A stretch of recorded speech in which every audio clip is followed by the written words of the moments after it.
जी, अस्सलाम वालेकुम। यूके यानी कि बरतानिया में एक बिल पास हो गया है, जिसके तहत अब जो ओवरसीज़ पाकिस्तानीज़ हैं, ख़ासकर ओवरसीज़ जो भी इंटरनेशनल स्टूडेंट्स हैं या ओवरसीज़ वर्कर्स हैं या ओवरसीज़ हैं, ख़ास कर जो पाकिस्तानीज़ हैं, उनके लिए एक बहुत बुरी खबर है। जबकि जो मकामी लोग हैं, वाइट लोग हैं, उनके लिए खुशखबरी की गई ये न्यूज़ है। न्यूज़ ये है कि ये फ़रवरी में भी पार्लियामेंट में डिस्कशन हुई थी, लेकिन अब पिछले माह यानी कि 21 अक्टूबर को ये पार्लियामेंट में पर बहस हुई, पार्लियामेंट से ये बिल पास हुआ। देन ये बिल गया किंग चार्ल्स के पास, जो थर्ड हैं इस वक्त। यानी कि यूके में यानी कि बरतानिया में ये रूल है कि पहले पार्लियामेंट में डिस्कशन होती है, वहाँ से पास होकर ये जो रॉयल फैमिली है, जो रॉयल यानी कि जो वहाँ के जो बादशाह है उनके पास जाता है, वो मोहर लगाते हैं, स्टैम्प करते हैं, अप्रूव देते हैं, देन उसके बाद ये एक्ट बन जाता है। तो लिहाजा 21 अक्टूबर को ये पार्लियामेंट में बहस हुई, बिल पास हुआ। 27 अक्टूबर को रॉयल फैमिली ने इस पर दस्तखत कर दिए, साइन कर दिए। और अब ये जो बिल है, ये यूके की 1980 का जो आइन है, उसका जो सेक्शन 40 है, उसका ये अभी परमानेंटली बिल बन गया है, लॉ बन गया है। अब ये लॉ क्या कहता है, इसको पहले समझने पहले थोड़ा सा हम पीछे चलते हैं। पहले क्या होता था कि किसी भी ओवरसीज़ ने यूके में कोई गलती की, छोटी अमानत में खयानत की, या जो मोस्टली केसेस चलते हैं वो हैं चलते हैं रेप्स के, या रेप किया, खासकर पाकिस्तानी ये इल्ज़ाम लगाया जाता है। तो पहले क्या होता था कि यूके पुलिस उसको पकड़ती थी, और जो वो होता था ओवरसीज़, वो कोर्ट में अपील कर देता था। जैसे ही उसकी अपील पहली होती थी, उसका जो नेशनैलिटी है, ब्रिटिश नेशनैलिटी, वो दोबारा बहाल हो जाती थी। ये न्यूज़ यानी कि जो डुअल नेशनैलिटी रखते हैं उनके लिए है बेसिकली। मिसाल के तौर पर अगर कोई पाकिस्तानी है, उसके पास पाकिस्तानी भी है और ब्रिटिश नेशनैलिटी भी है। अगर उसने कोई इल्लीगल काम किया, कोई रेप किया, तो उसको पुलिस पकड़ेगी। तो जैसे ही उसने कोर्ट में अपील दायर की, तो उसकी जो ब्रिटिश नेशनैलिटी है, वो दोबारा बहाल कर दी जाती है। तो अब क्या हुआ इस बिल से? अब इस बिल से ये हुआ है कि जब भी कोई ओवरसीज़ क्रिमिनल इल्लीगल एक्टिविटी करेगा, पुलिस उसको पकड़ेगी, उस पर जो भी है उनका अमल प्रोसेस वो स्टार्ट होगा।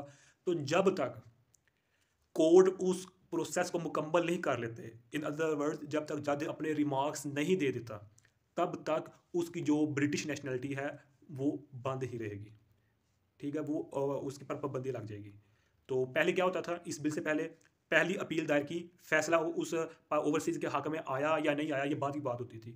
लेकिन जो उसकी ब्रिटिश नेशनैलिटी थी, वो बहाल हो जाती थी, लेकिन अब नहीं होंगी। अब जब तक ये केस मुकम्मल तौर पर अपने फाइनल रिमार्क्स में नहीं दाखिल होता, तब तक ये जो ब्रिटिश नेशनैलिटी है, ये उससे वापस ले ली जाएगी। तो ये एक बहुत ही एक अलार्मिंग सिचुएशन है फॉर ओवरसीज़ जो इल्लीगल एक्टिविटीज़ में इन्वॉल्व रहते हैं, ख़ासकर जो पाकिस्तानी हैं। पाकिस्तान को अगर मैं पाकिस्तानी नहीं हूँ, मैं नाम क्यों ले रहा हूँ? क्योंकि गैंग रैप्स में पाकिस्तानियों का हर सिटी में नाम आ रहा है, हर दूसरे या तीसरे केस में पाकिस्तान का नाम आ रहा है। तो इसलिए जो ओवरसीज़ पाकिस्तानीज़ हैं, अब ये कुछ ओवरसीज़ जो पाकिस्तानी, उनके ज़हन में ये बात होती है, यार मैं तो यहाँ से 10 साल हो गया, 20 साल हो गया, 30 साल हो गया मैं इधर रह रहा हूँ, मुझे तो कोई इतना इशू नहीं है। ना भी ना, ये आपकी गलत फहमी है। अभी मैंने पिछली वीडियो में भी ये बताया था कि 50 से 60 साल पाकिस्तानी दो भाई उधर रह रहे थे, उनके पास यूके सिटीजन भी थी, लेकिन 2012 में उन पर एक जो रेप वो साबित हो गया था। तो उसके बाद मामला चलता रहा, हुआ क्या एट द एंड ये है कि एक भाई यूरोप चला गया भाग कर। तो पुलिस ने उसके दूसरे भाई को दोबारा पकड़ लिया और कहा कि अब तो एक भाई भाग गया, अब तुमको नहीं भागने हम देंगे। मतलब क्या कि वो 50 से 60 साल यूके में रह रहे हैं, वहाँ के लॉ कानून को सब कुछ जानते हैं, इतने पुराने बंदे होने के बावजूद भी जो मेट पुलिस है, जो यूके की पुलिस है, उसको नहीं छोड़ी। इट्स मीन्स दैट कि यूके की जो हुकूमत है, उसने ये तहैया कर लिया है कि जो ओवरसीज इलीगल काम में एक्टिविटीज़ करते हैं, उनको किसी न किसी तरीके से डिपोर्ट कर दिया जाए। पहले क्या होता था, कोई इलीगल एक्टिविटी हुई, उसको अपने जेल में रख लिया, प्रोसेस चलता था, तो दोबारा कोई ना कोई रास्ता निकलता। अब वो डिपोर्ट कर रहे हैं, कहते एक तो हम आपने इलीगल एक्टिविटी की, कोई रेप किया, और ऊपर से हम आपकी खिदमत भी करें, सेवा भी करें जेल में, तो ऐसा नहीं होगा। अब डायरेक्ट जो हो रहा है वो डिपोर्ट हो रहा है। तो लिहाजा जो ओवरसीज़ हैं, उनको ये चाहिए कि इलीगल एक्टिविटी ऐसे भी नहीं करनी है, या रेप वगैरह हो गया, तो इसके बावजूद भी एहतियात एहतियात एहतियात एहतियात बेहतर है, इलाज परहेज से बेहतर है। क्योंकि पिछली वीडियो में मैं बता चुका हूँ कि एक पाकिस्तानी था, वो पार्क में स्टूडेंट था, आई थिंक वो पार्क में वीडियो बना रहा था, तो पुलिस ने उसको पकड़ लिया। तो पुलिस ने सब कुछ जांच लिया, मोबाइल ओपन कर खोल लिया सब कुछ।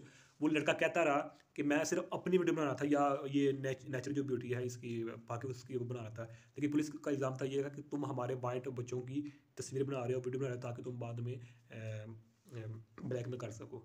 हालांकि उसका कोई इस तरह का सीन नहीं था, लेकिन पुलिस फिर भी उसको पकड़ लिया। मतलब क्या है कि पुलिस इस हद तक जो है ना वो एक्टिव हो चुकी है पिछले कई माह से। तो लिहाजा परहेज़ ही बेहतर है।